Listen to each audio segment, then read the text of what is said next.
on October 1st.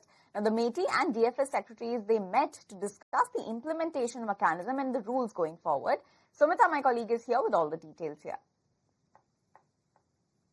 That's right. Gaming Act rules will be rolled out on 1st of October. That's the word that's coming in from Union IT Minister Ashwini Vaishnav, and that gaming laws implementation will follow implementation and consultation of regulatory authority is to follow that. And the sources suggest that there are still some concerns that are persisting as of now around returning money to users that's pending in their accounts. In fact, whatever apprehensions that the industry may have, they will be ironed out once these rules are framed.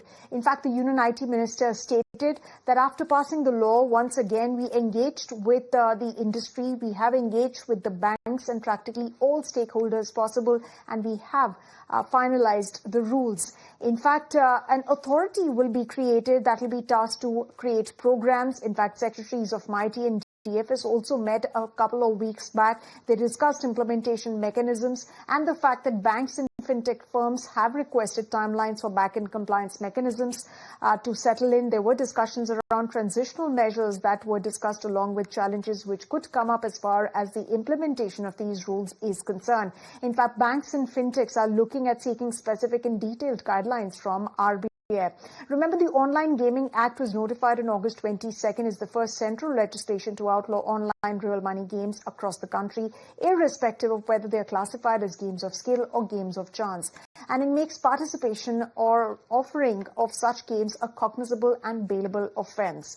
It was introduced in the Lok Sabha on August 20th and passed within just 2 days, and hence the law marks a departure from the earlier regulation of the gaming sector, which essentially was largely shaped up by state enactments and court rulings.